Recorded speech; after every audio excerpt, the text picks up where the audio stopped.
Afternoon. Is that working? Otherwise, okay, yeah, it sounds like it's coming through. Good afternoon, everybody. Great to see you all. I'm Jeff Karam, Director of Governmental Affairs for Black Hills Energy in Rapid City, South Dakota, and I chair the Business Day Committee for the South Dakota Chamber of Commerce. It's great to see you all here today.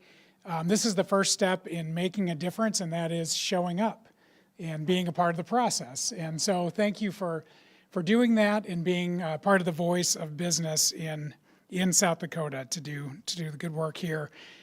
We have a great lineup here today, not only this afternoon, but into this evening as well, to help really highlight the issues that we're facing here in South Dakota, and then also celebrate the people who have been a part of making our economy as strong as it has been for all of these years. And so we've got some excellent awards this evening to present, and then also a great opportunity to network with policymakers and other business leaders across the state who happen to be here as well. So again, thank you for being here. It's good to see so many faces. You know, many years, Business Day has to deal with the challenge of weather.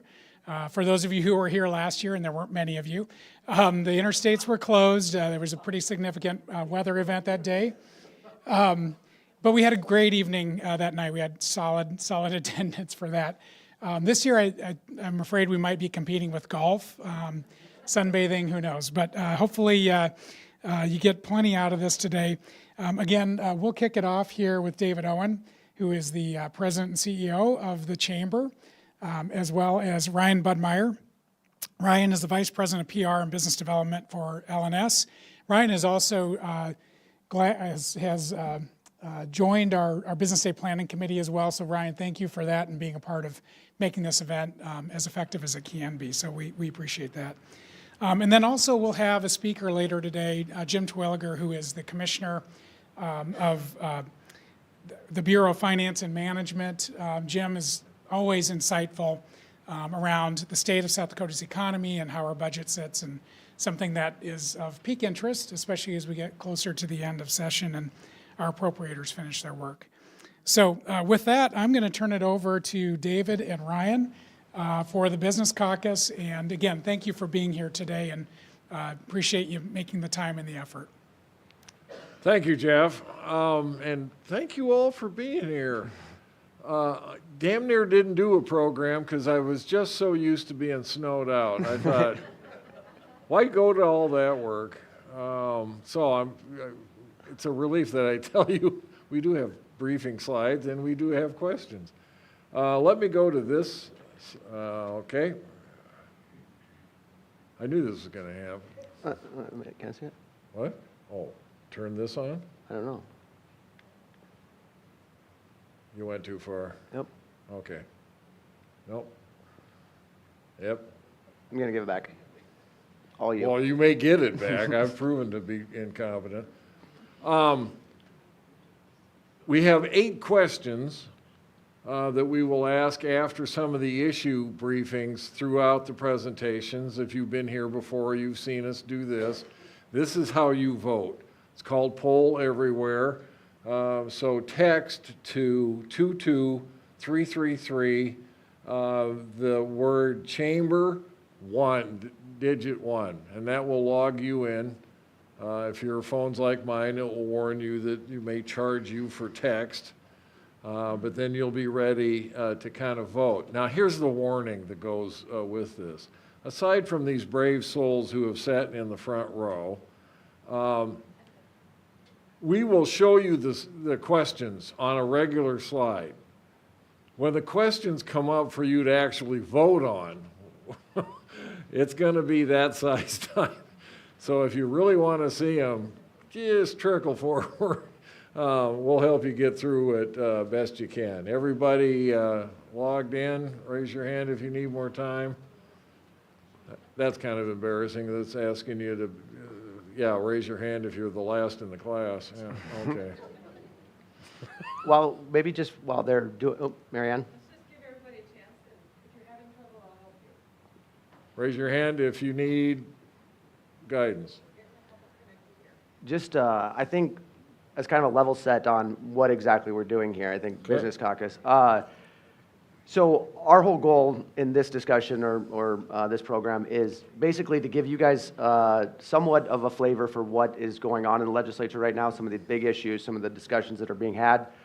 And then we'll give a chance throughout to hear from you guys to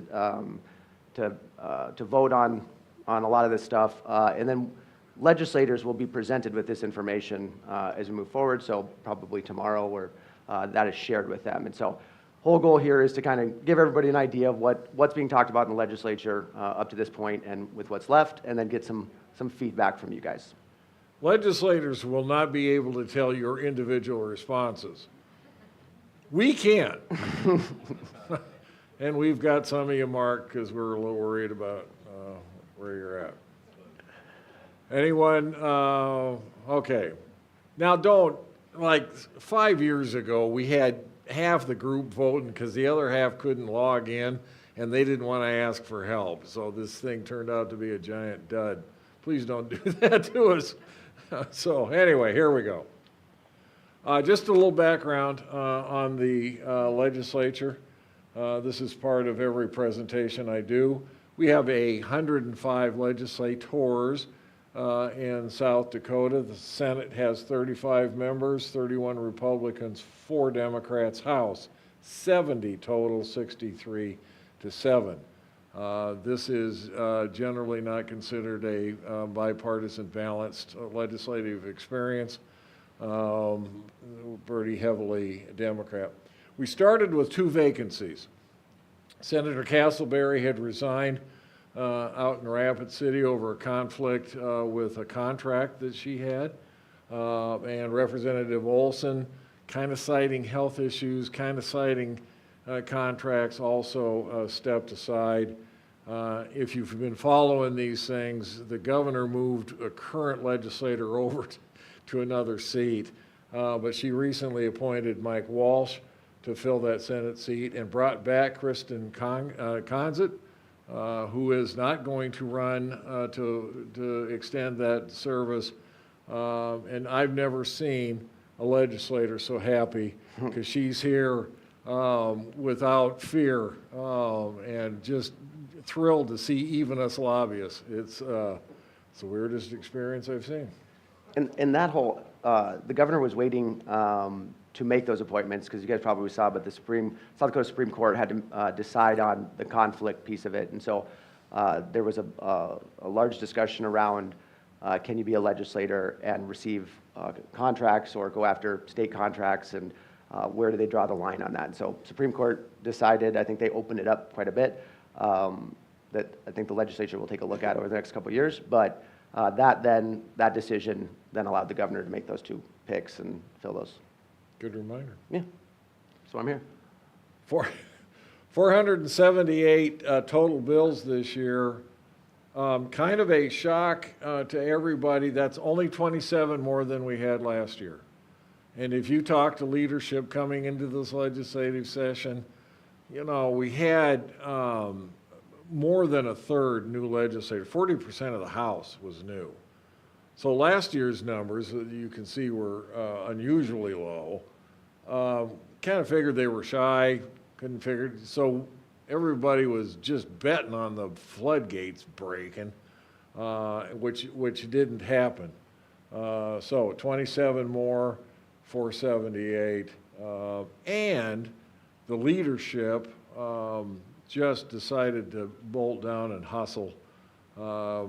Usually, first day State of the State address, second day State of the Judiciary. It was allowed to take up most of the day. Third day State of the Tribes.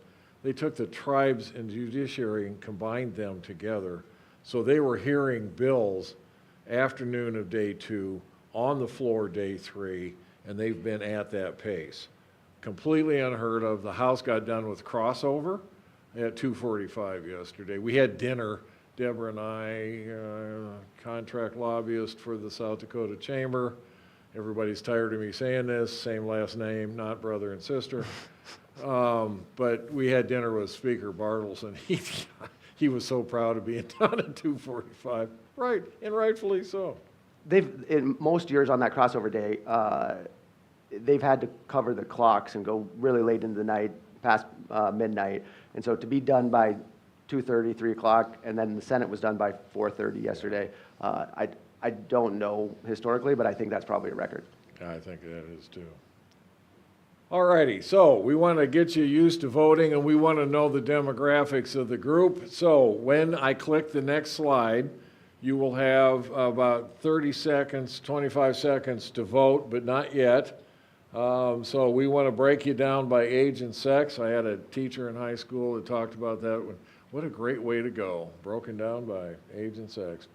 The gender mix at today's, when I click the button, are you male or female, and vote now.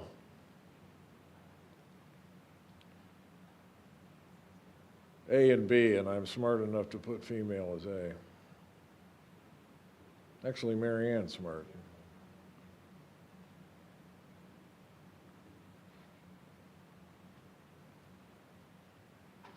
I think that's fairly representative of what we see out here.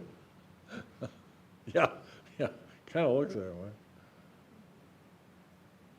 Do we see Mary Ann? Do we get a big slide with the answers? Oh, okay. I hope you can read that because I can't. Yeah, we've got 62% male, 38% female. Typical South Dakota. Welcome. Next, age, demographics. Boomers, you know those dates. Generation X, and I know a number of those folks, and they kind of think they've gotten forgotten because everybody likes to talk about millennials, and now Generation Z. So here's the voting slide, and vote for one, if I didn't mention that before. You don't get to do what you are and then what you want to be.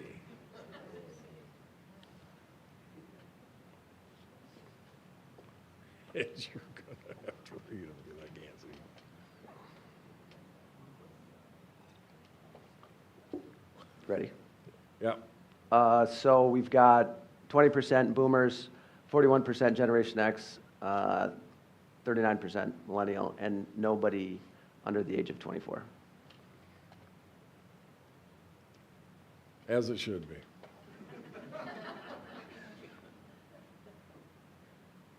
So, let's start talking about some issues. And one of the issues that we're all talking a lot about coming down through the summer and the fall is childcare.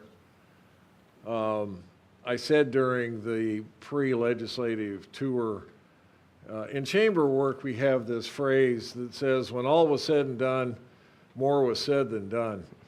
And that describes this child care issue, I think, to a T. We were all hopeful. We all had these, discussions. I got a fat thumb. Okay. So we being the South Dakota Chamber of Commerce and Industry, see child care as a workforce issue. We start out asking, well, how many people do you think we could get into the workforce if everybody had access to child care that they could afford? That gets countered by a couple of our board members that said, okay, but South Dakota has some of the highest labor participation rates, so maybe there isn't that huge pool waiting to come in. How many employees might leave? Because one of the things we're seeing is the daycare centers are starting to close here and there. Sioux Falls lost 3 out of 4 Apple Tree daycare centers. My kids grew up at Apple Tree. They can't close. It's like the Catholic Church. And the most valuable thing they taught our kids, and I'm looking at some of our kids, I go in there and my 2-year-old standing in line. God, if you could teach him to stand in line, you've accomplished much. So we've been involved in these discussions for 2 years. It's one button, Ryan. Okay. Yeah, you want me to run it? Yeah, Yep. you better get it right. So how'd we get into this? Quite honestly, we got into this because we were trying to figure out affordable housing. And the question we asked at a board meeting was, okay, well, we're trying to figure out how the state does $200 million to try to create some affordable housing. How much do you have to make to afford a house that the marketplace will deliver? Well, it turns out doing some bad math, and I admit it, it's bad math. Well, 60,000, turns out that's closer to 90,000. If you're going to afford a house that Sioux Falls, Aberdeen puts on the market, you're going to make 90 to 100. How many of those jobs do we have? Well, turns out we have a lot. They're salaried positions. They're professional positions. They're not some of the CAD operators. Nurses are making 30 or so. But what we do have is people in that $20 an hour, which if you're working 2,080 hours a week, IRS Form 1040 just takes half. 2,080 hours a week at 20 is what, 42,000 a year. That doesn't do it. But if you have two, that does. Unless one of the two is being invested heavily in, now we're at childcare. And how do we focus on that? So we joined with Kayla Klein and the Business Collaborative to look at some of the issues. One of the bills that we've been following during this session is Senate Bill 125. This puts up $125,000 to do a cost study for childcare. Not the price. We're not trying to figure out what people are charging, because 60% of South Dakota's childcare is not registered. That doesn't mean they're in-home daycares, although many of them are, but they don't want to go through what it takes to be registered, which creates implications because they're then not eligible for some of the food programs, not eligible for some of the low-income programs. And so Senate Bill 125 would create a system that we could kind of take a look at child care and the cost that it should be if you could hire the staff at the cost that you ought to pay, not what you're trying to get away with paying. Some businesses are opening child care centers.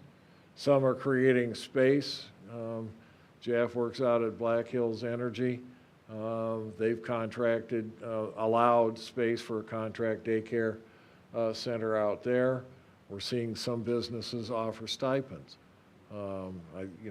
Child care payments are going to become like insurance, part of a benefit package. Some states are experimenting with what gets labeled as TRICARE, and this is for people just at poverty or slightly above poverty, and it's a program that the state has to participate in because it takes state money. We don't have any of that, at least not for child care. We do for schools, thank God, and some other things. But the TRISHARE program says parents pay a third, you as the business person pay a third, and the state has a pool of money, and they'll pay a third, again, for lower income folks. So, next. On the topic of child care, we have two questions. The first one is, Yeah, I'm supposed to do the questions. well, you took the control from me. Yeah, no, I know. And I just, real quick here, I'm sure some of you know this, but just to put that into perspective a little bit. So in Sioux Falls, we've got two kids, 6 and 4. They, I shouldn't joke like this, but said that they went to an inner city daycare, which is not true, but it's not a great daycare. It's not an apple tree by any means. But we were paying $1,600 a month for that. And that is a very middle of the road. It's like a mortgage payment for us. And so just to put in perspective, I think that is, and that was 2 years ago. That might be on the low end now, but it's So It's a they're going challenge. to childcare, not college. Yeah, 100%. This question is, how has childcare availability affected your business? So we've got A, we have employees quit over daycare issues. B, we have employees that struggle to find childcare. C, we have seen a decline in parents seeking jobs. D, we've heard few complaints from staff about childcare. And the last one, E, this has not been an issue for our business. So, You love can to hear from check you. all that apply. Uh-huh. Yep. Okay. Your voting window is open.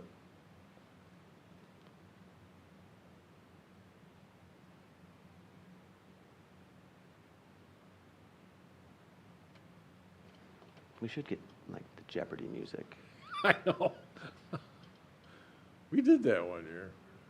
I'd probably pull it up on my phone. Well, if either one of us is gonna sing, it's gonna be you. So do we know when it's done, Marianne? Cool. So we've got 14% who have said they've had employees quit over daycare issues. 40% of folks say that they have employees who struggle to find childcare. 16% decline in parents seeking jobs. 23% they don't have a lot of complaints about childcare. And then the 7% is this isn't an issue. Cool. Next. So, next question. Are you considering any of the following options to address childcare availability? A, we're not considering any of the options. B, we may offer a childcare stipend of some kind. C, we may help cover the cost of childcare center to reserve slots. D, we may offer space in our building for a contract center. And then E, we're exploring or have opened a center. Voting now. I got quoted as saying, the chamber doesn't care about kids. We want parents in the workforce. You can tie them to a tree for all. Probably not one of my finer moments. Kendall. It's good of you to remind the board of that, though. Yeah, that's, Cool. that Yeah. 59%, 58% are not considering any options. 30% may offer some type of stipend, none for help cover the cost. 4% may offer space in the building, and then 9% is exploring or have opened a center. questions on childcare? We can have a discussion as we go along here. Now we're in church. All right, let's go. Eminent domain. Nothing controversial about this. If you have not heard that we're having a problem with CO2 pipelines and eminent domain, please come see me, because I want to know where you've been sitting, because I want to go there. Here's, in our analysis, the essential fact that we have to deal with. We've decided as a nation that CO2 is icky, and we don't want it in the air. Understanding South Dakota doesn't agree with that for the most part, but the decision's been made. And there are tax credits available to help people get CO2 out of the air. We have some industries that produce CO2, ethanol specifically. And we have one waiting in the wings, aviation fuel. It's a bad analogy, anyway. Which could be a $2 billion investment and could be very significant. It will produce CO2. I like the way GOED comes wandering in here. It's like the FBI. Yeah. Quiet back. Can't have him for another half hour. After that, take him. So You're ahead of me. I didn't hit that, though. Well, see, you've been blaming me for I know. everything. Some states can stuff this thing in the ground below. We can't.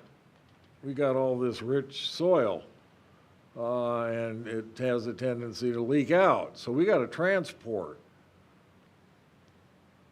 So there is a proposal by Summit to take this CO2 gas, take it up to North Dakota and stuff it in the ground where it'll stay. Landowners don't like people crossing their fields, or at least a minority of the landowners don't. And so they've started a campaign that's been going on for 2 years. And to be honest with you, they're really good. They have people all upset about eminent domain. Looking at their material, you'd think eminent domain is something this company can just hop out of their trucks, build their own fences, and dig up the whole damn place. Eminent domain is access to the courts to establish need and then value. Companies don't like using eminent domain because it kind of spoils a relationship you might have had. So they've tried to strip eminent domain away from Summit by arguing they're not a common carrier. They've tried to pass laws that give landowners carte blanche on when people can survey on their land. They brought 10 bills. They've tried to make it so that landowners have control over the public utilities process and they can ask for extensions without being challenged. We need highways, power lines, we need CO2 in the ground, so there's a greater good for the greater numbers, and South Dakota Chamber of Commerce has decided that we will fight these landowner deals, and we are on the side of the ethanol plants and pro CO2. This is a review of some of what they've tried to do in terms of the opposition. Setback rules. One of the key bills that you saw yesterday, if you were here, is Senate Bill 201.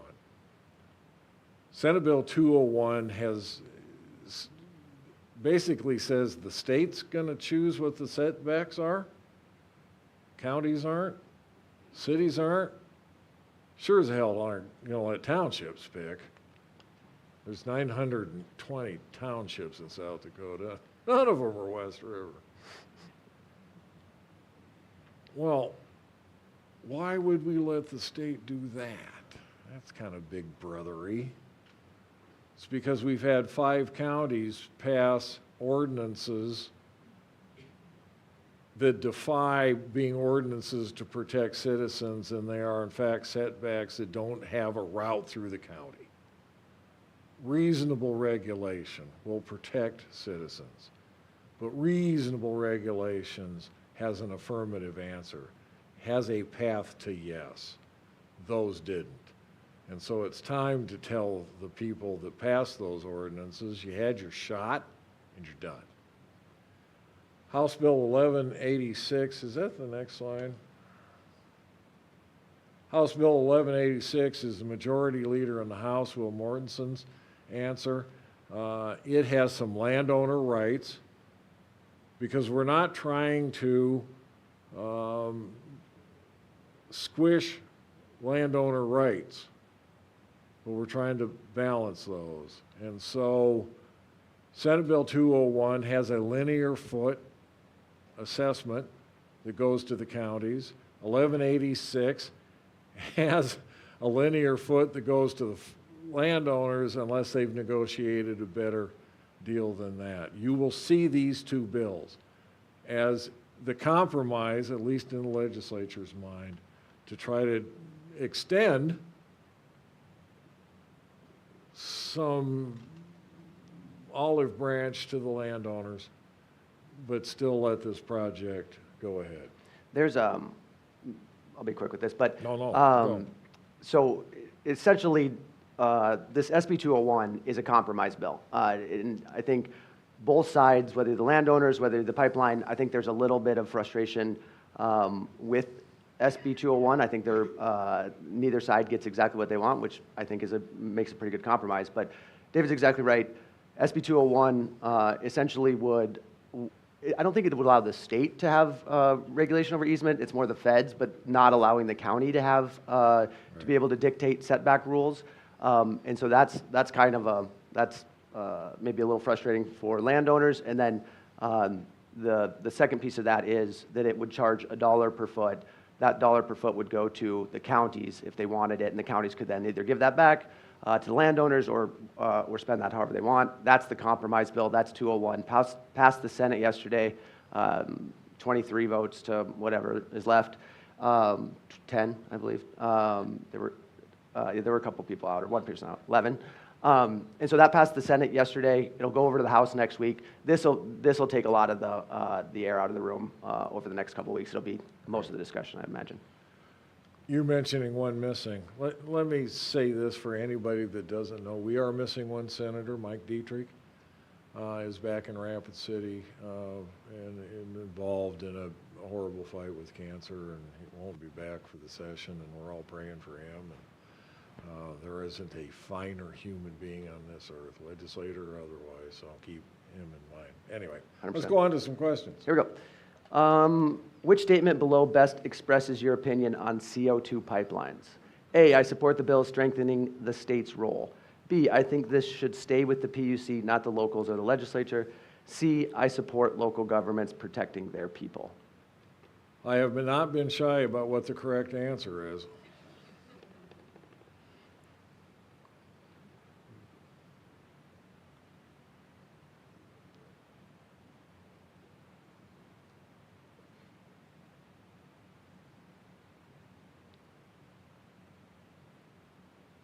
I will, for the second year, give a nod to the landowners for as hot as they are. They've watched about 8 of their 10 bills tank, and the rest of them are gonna, and they have not yelled in the halls. They have not been pills. They've kept decorum, and I think that's not easy. Saying something. So, 51% support the bill strengthening the state's role. 29% think it should stay with the PUC, not the locals or the legislature, and then 20% support local governments protecting the people. Well done. I think we have. Okay. UCC. Yes. Uniform Commercial Code. KCO2 wasn't boring enough. This is now. I'll warn. This is as dry as it gets. It gets a little better. Uniform Commercial Code has been around since, I don't know, 40s? 80s. 80s.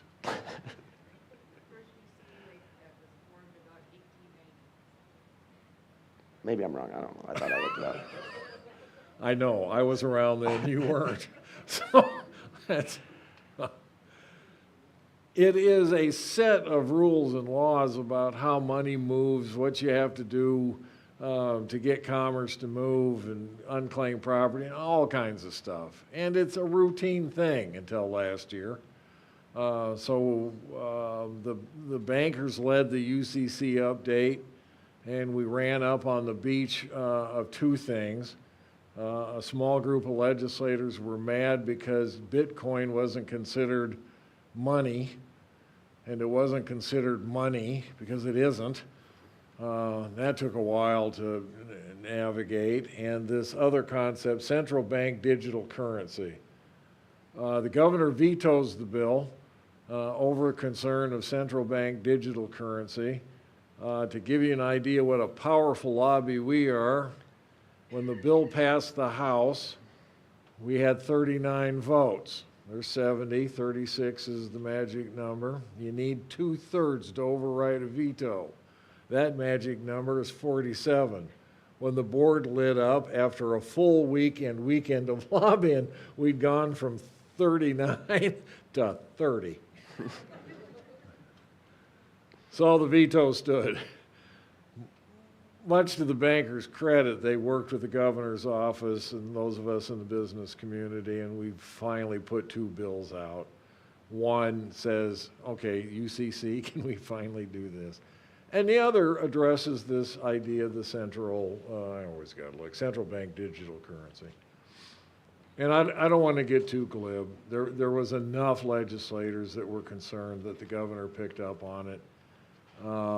And so this was the business community's way of saying, look, we have addressed your concerns. And so we got that going. So just as the background music was playing nice, pleasant sounds and everything looked, we'd released the doves and everything was going along quite swimmingly. Glenn Beck, if you've heard of him. Now, if you're a super fan of his, see me afterwards. He started this concern about stock ownership. If you're a small scale investor, which doesn't apply to anybody here, you don't actually get a certificate to own your stock. You get a claim for a portion of your stock, which several legislators became concerned that if we had a bank crisis, everybody would lose the claim on their stock. Not true. We had the legal department from the Uniform Commercial Code legal department standing by at 2 legislative hearings to say, that ain't it. So we managed to put that fire out, and so those concerns went away. 1163 and 1161 both passed, both signed, and then the other one went down. Mm-hmm. Although it's rare when a bill goes down 11-1, which 1199 did. We have this process in the South Dakota legislature. You always want to give a way for a judo move back to kind of reconsider. And so we have this process called a bill being smoked out. And that's when a committee kills a bill. The floor, the larger body, can say, no. That small group lost their mind. We want to see it. And they force it to come down to the floor. Smokeouts are way more fun when they're marijuana bills than banking bills. And bills that get beat by one in committee are primed to be ordered to the floor. This thing goes down 11-1. And there's a group of 20 votes in the House that will always vote together. So they only needed 4 more to pop up like toast out of a toaster. Son of a gun. They got it smoked out. So anyway. Then it died. It died next. Yeah, okay. Any questions on UCC? Speaking of marijuana. It would take guts to ask at this point. Some of you may remember the close election several years ago when we legalized medical marijuana by a margin of 70%. This has created interesting things for policy wonks and the business community. In part because that law protects people who will now be using marijuana in a medicinal sense. It's like grandma and gin. It's for medicinal purposes. So my first bullet point there is, this was a hell of a lot easier when it was just illegal.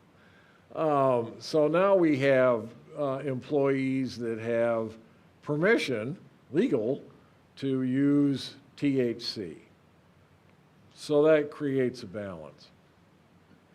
The triggering event here is the fact that we don't have a test that tests impairment for marijuana. Blood alcohol does, and I have a chemist that's way smarter than me talk about how alcohol in the bloodstream follows a fairly linear path that can be measured, and therefore you know the level of impairment when you're blowing into a box on the side of the road. THC doesn't. THC measures use. So you could have used THC to calm a headache last Sunday and fail a THC test at work a week later. You're not impaired, but you failed a drug test.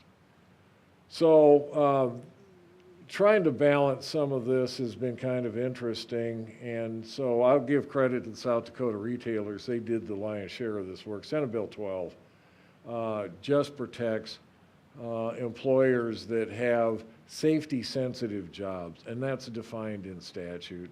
And we're talking about forklift operators, crane operators, you know, folks that could, honest to God, kill you.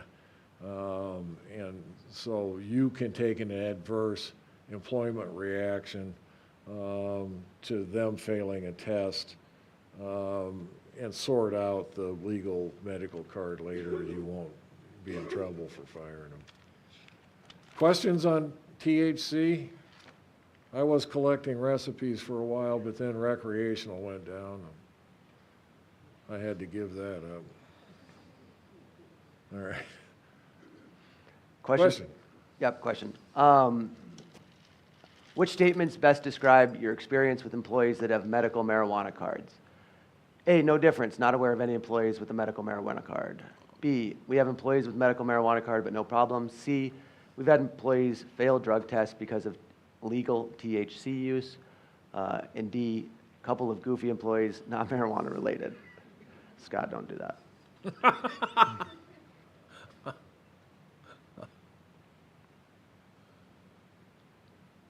You need to. Yeah, I'm trying. Yeah, okay.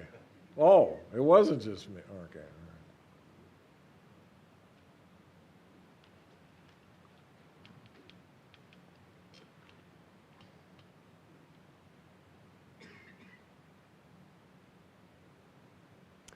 So majority of people, 60%, no difference. They're not aware of any employees with a medical marijuana card. 13% have employees with medical marijuana card, but no problems. 10% have had employees fail drug test, and then 17% have goofy employees.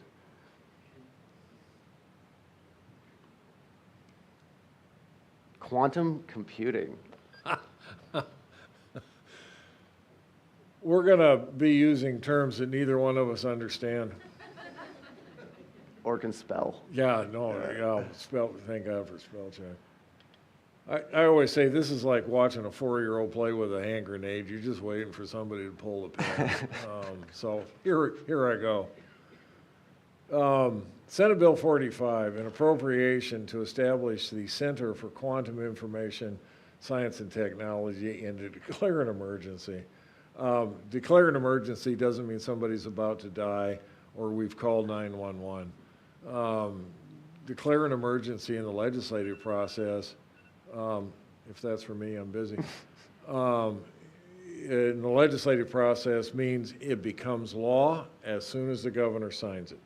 Otherwise, laws become effective July 1. The other thing it does is it means that you need a 2/3 vote to make that happen. So this is an appropriation that can be made sooner for mainly DSU to get $6 million. I chose to share this during Business Day because we have one of the leading institutions on cybersecurity. These are incredible folks. The president of that institution is an amazing woman, keeping us on the cutting edge, and this quantum computers is going to be part of this future. If you have questions on that, Andrea Thompson, tonight's speaker, I would talk to her before you talk to David and I about that. Yeah. Well, if you want answers. Correct. Okay. Or Scott knows a lot about it as well. Discretionary formula. I don't know anything about this one either. You are going to get a drug test.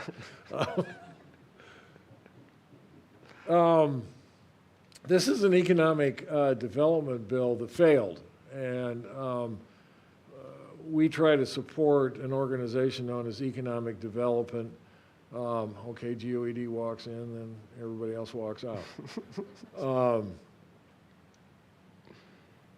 The discretionary formula gives us an economic development tool because it lets us delay putting the assessed value of a property on the tax rolls. And so under ordinary circumstances, you start building a building, and as soon as the building's done and you occupy it, you get the full assessed value. That year, we pay property taxes in arrears. And so the next year, you owe all of the property taxes. Discretionary formula, which is important for economic development because a lot of these properties are millions and millions of dollars and pay very significant taxes. This, under current law, can be phased in over 5 years. This bill would have extended the 5 to 10 if the county commission agreed. Even though this bill failed, and I didn't work the committee as hard as I should have. I don't think we worked the committee as hard as we should have, and then we go and get our ass kicked. I wanted to put it up here because we all love our schools. But I've about had it with their panic level over what turns out to be very small differences in taxes, and they're acting like we're killing all the funding for teachers, and that I'll have to close schools early, and they only sent 2 of them in to kind of go, this takes money from schools. Last year, we did an extension of the tax exemption for them, and we did the math to show, as I famously said, I've got enough change in my car to make up for how much the tax shift is going to be. I had not done that math on this, but the conclusion would have been the same, and kind of less.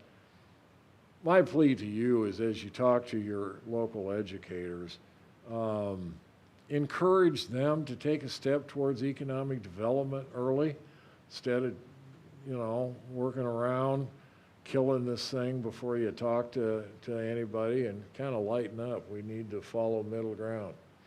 Other than that, I'm as happy as I've ever been. I believe it. Yeah. Property taxes? We are heading towards a property tax issue, if not a crisis.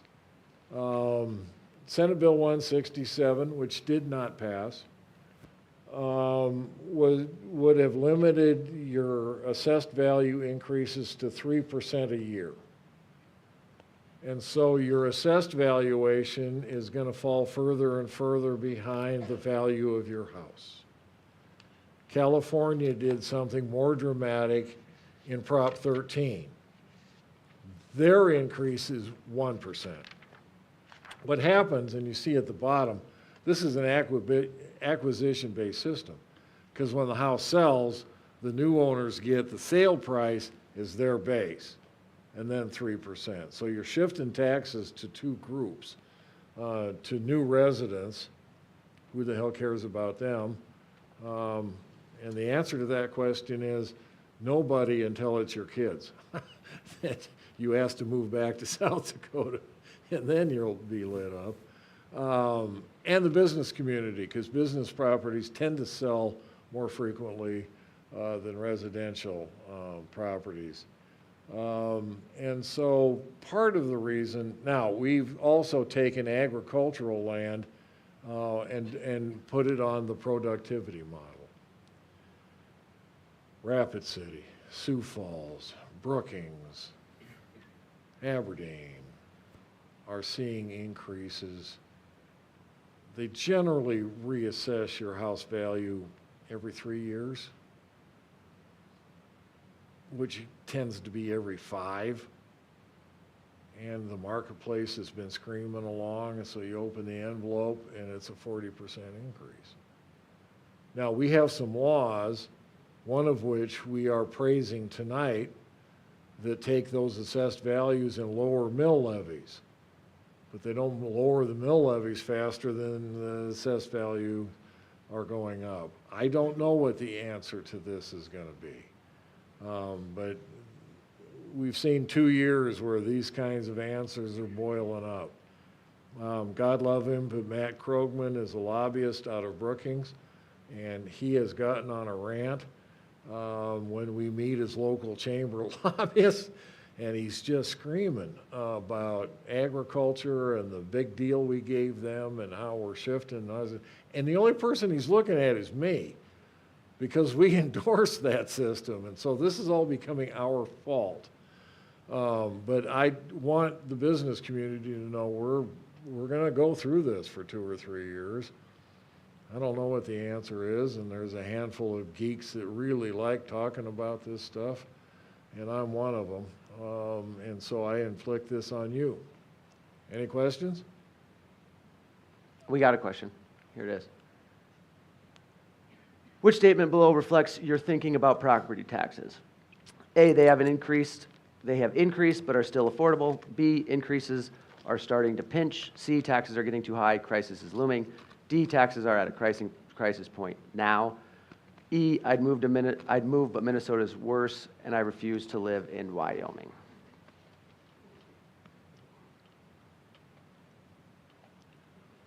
Voting is open.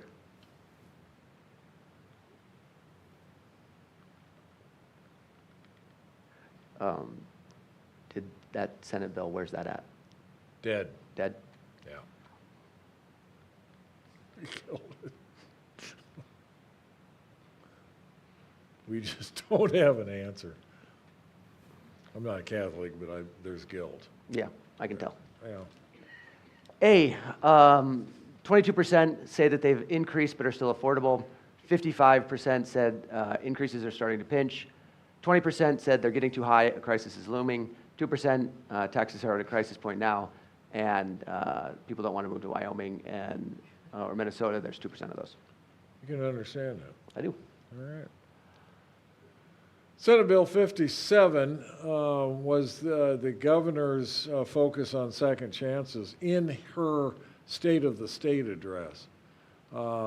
She talked specifically about the fact that as a workforce resolution in one of the answers, South Dakota should do more to let people who have committed crimes, maybe even have felonies on the record, have a way to talk about what that crime was. Is it related to the field that you're on now? I mean, if you're a carpenter and 2 months ago you killed somebody with a nail gun, you're not going to be eligible, I hope, for this program. But if you were a kid that got caught shoplifting and now you're a CPA or involved in another trade, there needs to be a system that can get past those automatic blocks, and so you can be productively engaged in a labor force where we need you.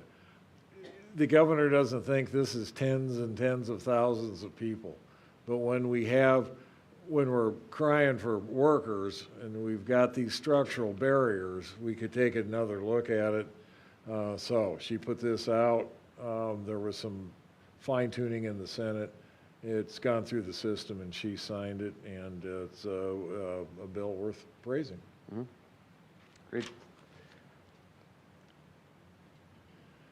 I sent a text to Luke Lindberg, who's the president and CEO of South Dakota Trade, asking if he was going to be in the room, and he didn't answer, and so that means no. Tonight, we're proud to share part of this evening with South Dakota Trade. Luke Lindberg, and I'll let you talk a little bit about this because you're good friends with him. He has brought structure to the small trade office that's been fairly informal. And trade means business. Trade means dollars. Dollars being brought to South Dakota. And in a sidebar, we represent manufacturers, and there's times to be viable, you need to source some of your materials in an international trade sense. So you will see a video, and he will talk to. Yeah. You'll hear from Luke tonight, as well as Andrea, who's on their board, I believe. But South Dakota Trade, just real quick, South Dakota was the only state in the nation that didn't have a dedicated trade office up until last year. And so international trade, exports have not been a huge focus of the state. And so Luke and his team started the South Dakota Trade Office. They've got, I think, 4 or 5 employees now. They've already done, I believe, 2 trade missions, one to Mexico, maybe one to Ireland, I can't remember. But the governor announced probably in December that she was doing, I think, a $500,000 future fund grant to South Dakota Trade. And so they're doing great things, and excited to hear from them tonight. Next.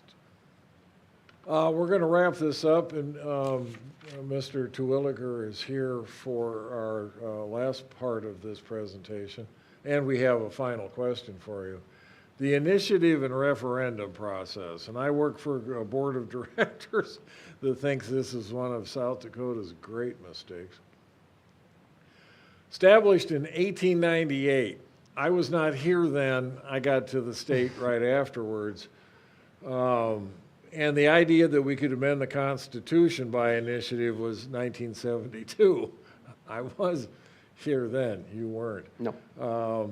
Initiatives take 5%, and you can see that 17,000 signatures due May 7th. Amendments to the Constitution take twice as many.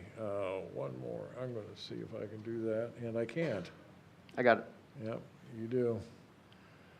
During last year, 15 initiatives and ballot measures were filed with the Secretary of State's office. 8 of them got through the process and were approved for gathering signatures. On the right, you can see I have put in bold letters, asterisks, the ones that I know are being widely circulated. To use our Constitution to restore Roe v. Wade abortion options, open primaries. You wouldn't have Republican primaries, Democrat primaries.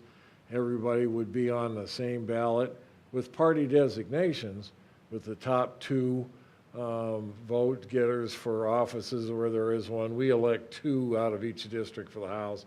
Top 4 would be in the general election. They've been working fairly hard.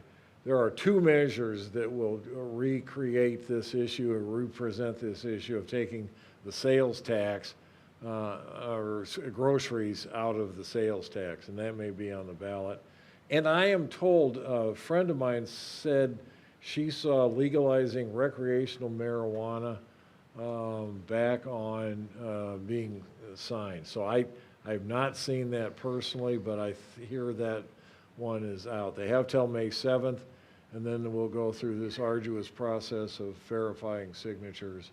And we'll see what we vote on in November. And so as a last question, before we hear from Mr. Terwilliger. Yep, and real quick, I think most of you probably are very aware of this, but essentially the difference between the 2 initiatives, if you pass an initiative, the legislature, it's a change in statute, the legislature can make any change to that by majority vote, so it can be altered. Or repealed. Or repealed. The amendment piece of it, unless you go to the Supreme Court, can't be. And so if they're worried about whether or not the legislature is going to do anything with it, most often you'll see amendments versus initiated measures. Good point. So question, which statement reflects how you feel about the initiative process? A, I'm fully supportive. B, it seems valuable, but not too many at one time. C, it's too easy to get things done on the ballot, or get things on the ballot. And then D, it's just awful. Can we get it to go away? Voting is open.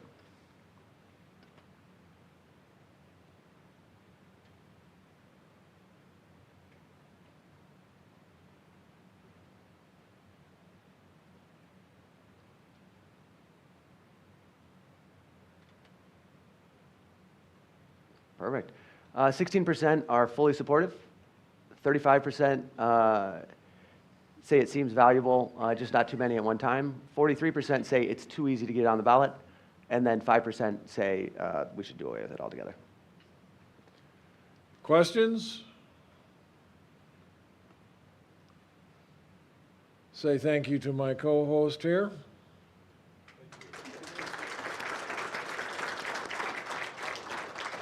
Mr. Terwilliger, come on down.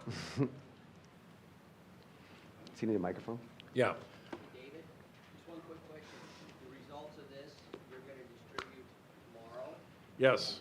on, over the Capitol? Yes, we take the results of this How are you? and give it to all 105 legislators and constitutional offices. We kind of circulate it around with a letter that says, this isn't our fault. We have 2 microphones over there. I don't know if you're a wander around type. Oh, for God's sake, I left my cane.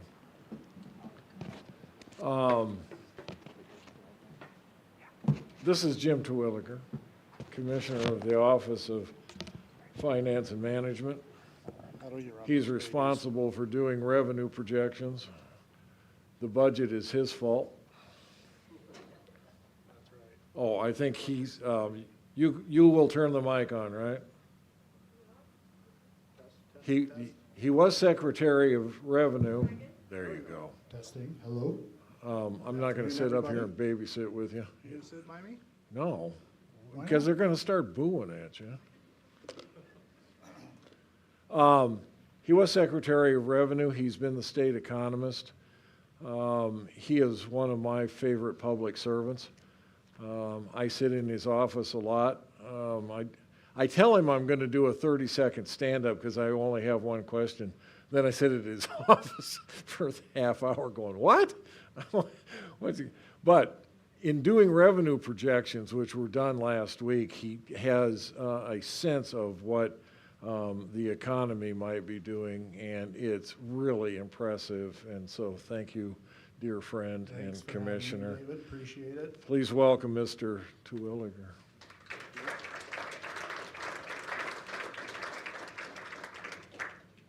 Thank you, everybody, for having me.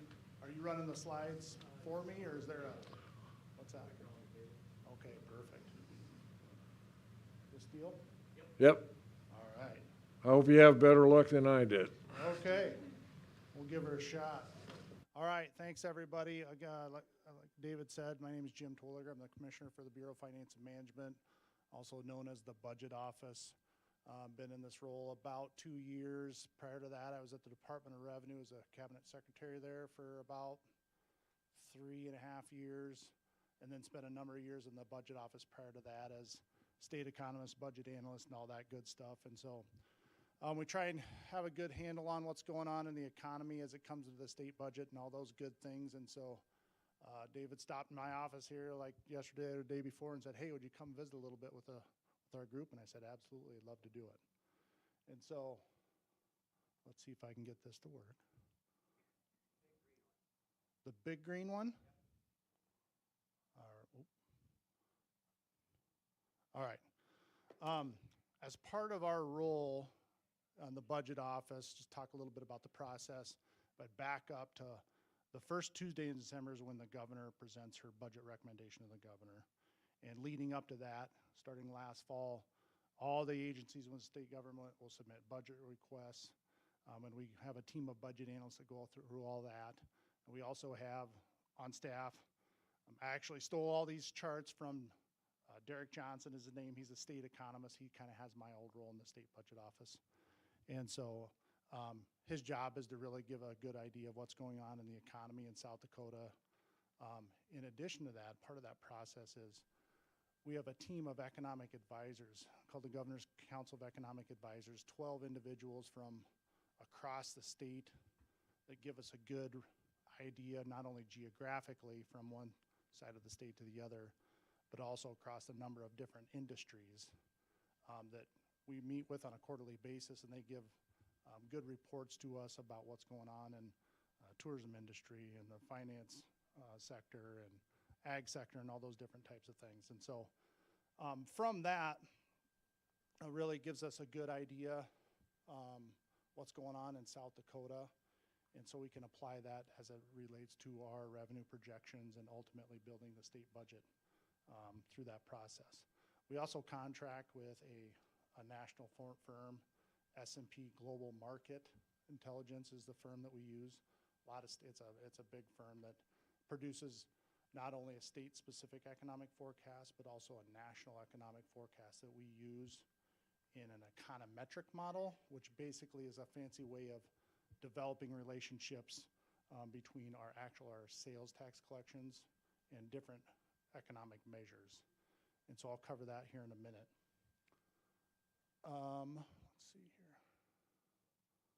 Come on, there we go. So here's just some general economic assumptions kind of in the current outlook. This is more probably national based, where we're talking about, real GDP, gross domestic product, a little bit slower growth in 2024 and 2025 compared to 2023. Steady non-farm income growth through the forecast period. Non-farm income is one of those independent variables that is very significant when it comes to our model when we look at the revenue forecast. A little bit of an increase in unemployment rate, but still below average. A lot of talk at our last Council of Economic Advisors meeting about interest rates.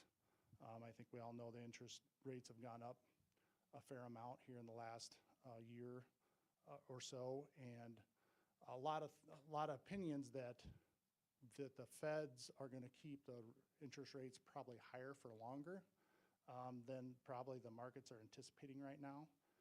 So that kind of creates some challenges, not only in development, business development, in the ag sector with our ag producers and things like that. So there's a little bit of headwind from that.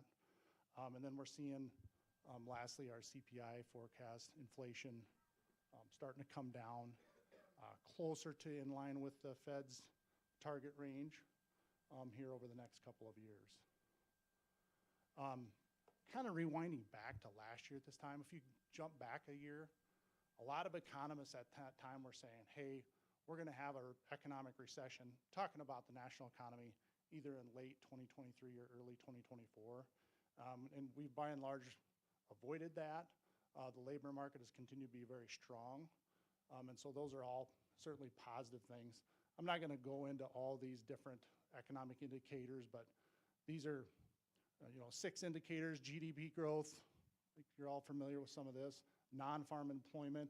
These are things that we plug into our econometric model.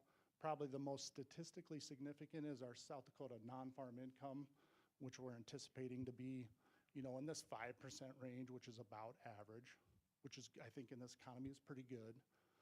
Housing starts still elevated, but down from some of the peaks that we saw in 21 and 22.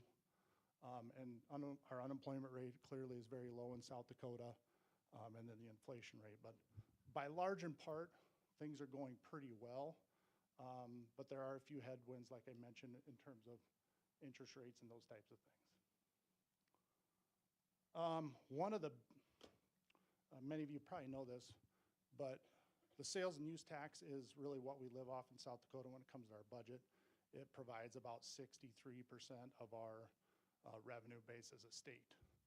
And this shows the bar charts as a year-over-year percent growth in our sales tax. And we have one full fiscal year in 23 on the left side, and then on the right side is the first 7 months of fiscal year 2024. Now this is a little deceiving because in 2023, our sales tax grew about 9.1%. And if I'd add a couple more years onto this, we had a couple years where we're over 12% in 21 and 22. Coming out of COVID, there's a lot of stimulus, a lot of inflation in the economy. And so a lot of things we've been talking about are things that have been kind of coming back to normal. Back to normal for us is about 4.5% growth in our sales tax rate. This is a little deceiving because last year, the sales tax rate got cut from 4.5% to 4.2%. So clearly we budgeted for this to be a little bit lower here in fiscal year 24. So taking the rate change out, looking at kind of from a taxable sales point of view, things have come back to normal. Our sales tax has trended back down to this about 4% rate. Right now we're growing about 4.2%. That's through 7 months of the fiscal year. And so, largely, in large part, if we go back to the governor's budget during December up till now, things have tracked pretty close to how we have expected it to go. And so last week when the Appropriations Committee heard revised revenue estimates. They didn't change too significantly. They were bumped up a little bit, which is certainly a good thing during this time of year when we're looking at putting the final touches on the state budget, if you will, through the last couple of weeks of the legislative process. Want to hit a little bit more on our personal income. This chart shows this is a 4-quarter average growth in personal income, measured in percent change. It goes back, it's about 20 years, a little over 20 years of data. And so it's kind of interesting. You can pick out the recessions back here in '02, recession, the Great Recession in 2000, right after the crash in 2008, 2009. So you can see those dips. And then these kind of some tougher years here in 14 and 15. I think those are more difficult years, probably specifically in the ag sector. And then you saw, of course, we spiked up during the pandemic, and there was a lot of stimulus and payments and all those types of things. But we kind of trended back to normal here. My fear a year or two ago was we were actually going to see this come down and go negative. But we've seen enough wage growth, income growth, people moving to South Dakota, natural economic growth, that we've supported this level of income so far, and so that's definitely a good thing. Next, I add our sales tax growth over the exact same line. So what's interesting is how correlated this is, and this is basically what we do with our econometric model is we measure, there's a way of measuring that relationship. You can see how they behave very closely together over time. And as what's happened is clearly the black line, which represents our sales tax growth, has come down in line with our personal income growth. So I think that's pretty interesting. Sales and use tax, I mentioned this was one of the largest revenue source for us. I think everybody in the room knows that we don't have a personal income tax in South Dakota. We're at about 1.5 billion. These were some of the numbers that Derek shared with the Appropriations Committee last year. Again, about 62% of our ongoing revenue. Again, the reason we're down is because the rate changed last year. So we're down 2.5%, and then a little over 4% growth that's projected for fiscal year '25. One of the more interesting items as of late has been unclaimed property. Unclaimed property, this shows a historical chart of how much has come in. Basically, any of the net proceeds from unclaimed property come into the state general fund on an annual basis. And you can see normally we're kind of in this $50 to $60 million range. We've been there for a number of years. This last year, we have a 3-year dormancy when it comes to unclaimed property. And so this last fall was really 3 years previous to that was the start of the pandemic. And so we got a lot of unclaimed property that came in due to a lot of the disruptions that had occurred during the pandemic. And so we think that's an anomaly. We don't budget for, $130 million come in every year from unclaimed property. We try and make sure that we're being prudent, especially in the year out when we don't know how much is going to come in. And so there's a number of baits that occur on this particular revenue source during the legislative process. And so it's kind of an interesting one that we have to deal with on an ongoing basis. Investment income and interest. This is one that kind of is the beneficiary of higher interest rates. And so is what happened with this category. The investment council down in Sioux Falls that invests all the South Dakota retirement assets for our retirement system, they also invest all the idle cash in state government. And so when I talk about idle cash, I talk about any funds in the general fund or the highway fund or the tourism fund. All that cash gets invested into more short-term investments. And when interest rates were very low for a long time, we didn't earn much return there. Well, now we're seeing a nice increase to where we're anticipating about $75 million in interest income versus just a few years ago was, 15 or 20 million. So that's provided a nice boost to our revenue stream this year that we can budget for here over the next couple of years. Okay, as I mentioned last week on the 14th, the Appropriations Committee went through, and kind of the process is they'll listen to my economist, Derek. He'll provide a lot of the same information I talked about today, go through all the revised estimates, through all the different categories, and then the Legislative Research Council also has a staff member that will cover all the estimates and walk through. And then the Appropriations Committee adopts a subcommittee. They'll go through everything. And ultimately, they adopted about $41.4 million higher in revenue compared to the governor's recommended budget. So that's about 1.7%. It allows for some one-time opportunities for the legislature to invest in. And so they're working through that process right now.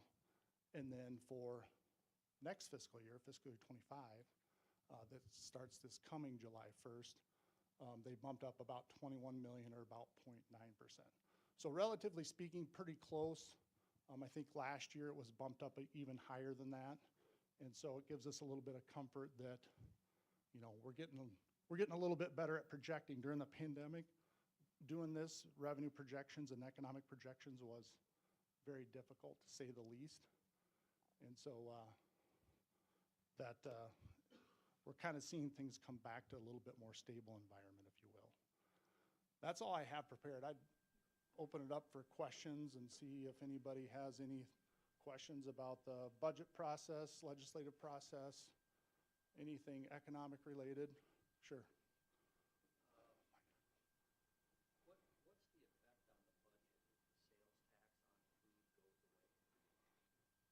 Good question. The effect on sales tax on food. So there's a ballot measure up.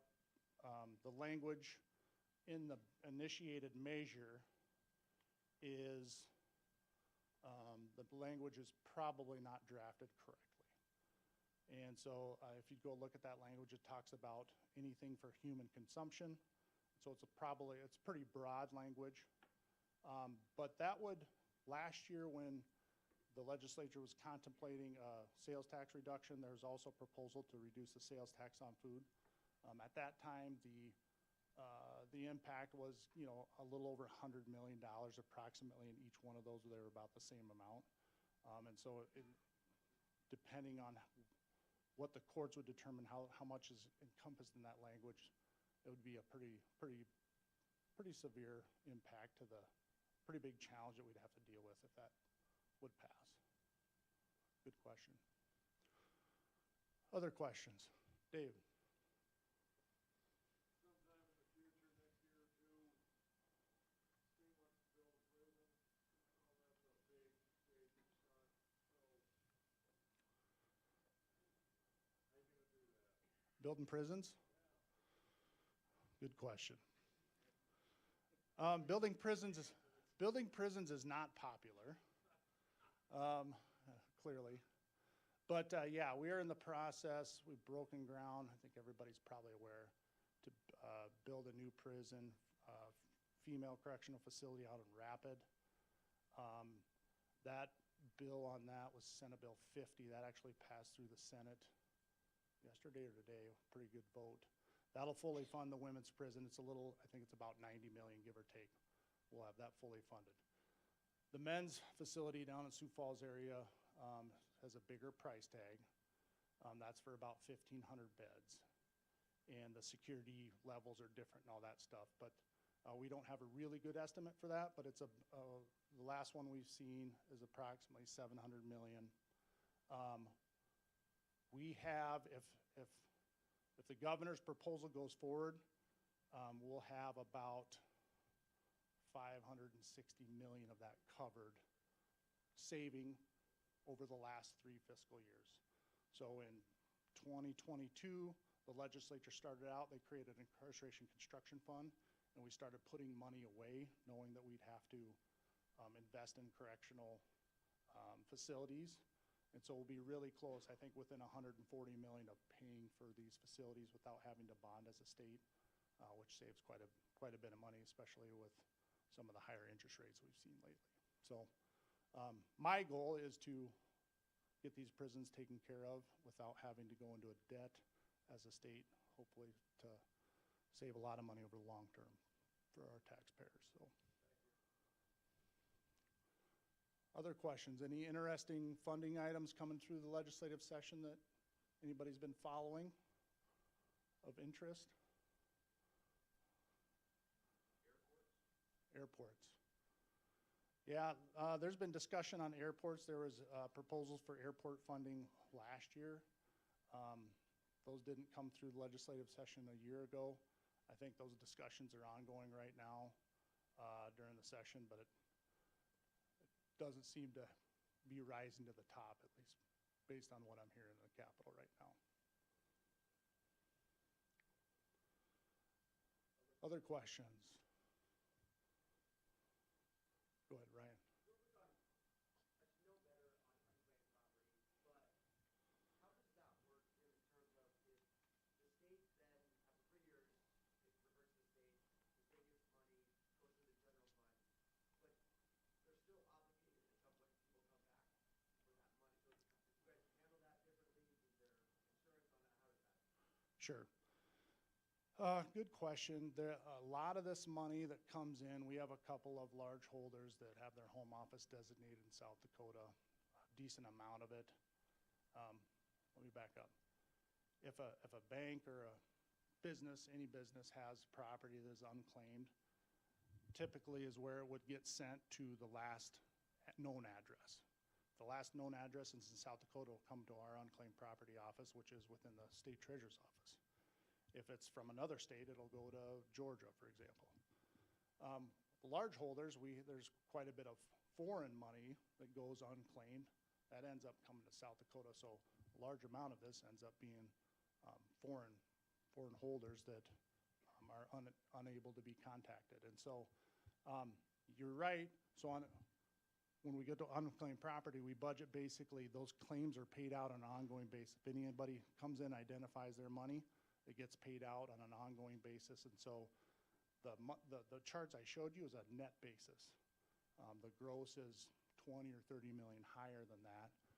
Those get paid out of that stream before basically it comes in and is budgeted through the budgeting process. So arguably it's a perpetual liability of the state. We have to pay those out, those properties out as they come in and identify themselves. Good question. Other questions, yeah. Maybe this isn't the right venue to ask this question, but I was curious on the Summit Pipeline, how much money that would generate tax-wise if and when, and/or when that gets approved, and how that's taxed. Is that taxed to the counties on, I would guess it's enormous amount of money, but I was just curious if there's been any estimates on how much money that would generate the state and/or the Good question. Yeah, good question. I have not studied that in depth. There may be. Yeah, there you go. Pay for your prison. Yeah, I mean, there's clearly hot debates on the pipeline issue, but yeah, I haven't studied that. So I'm sure there's some studies out there that have been shared with counties, but I haven't looked into that in much detail. Good question, though. You know, the other thing that made me think of, you know, there's a fair amount of development that's going to go out on the Ellsworth Air Force Base here in the next several years. So, you know, a lot of reasons, I think, to be pretty optimistic in South Dakota about our current economic climate and the future for sure. With a lot of people locating here, we're growing our population. And so that's all a good thing for the foreseeable future. Other questions?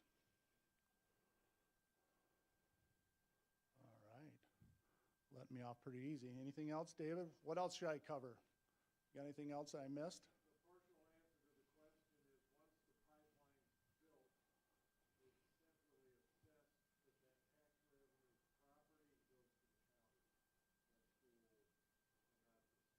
pipeline's built, it's centrally assessed that that tax revenue property goes to the county. That's the rule, and not the state. If the state during construction gets not represent those taxes, it's fairly healthy. No, Jim, thank you so much. Let me tell the assembled crowd the reception starts at 30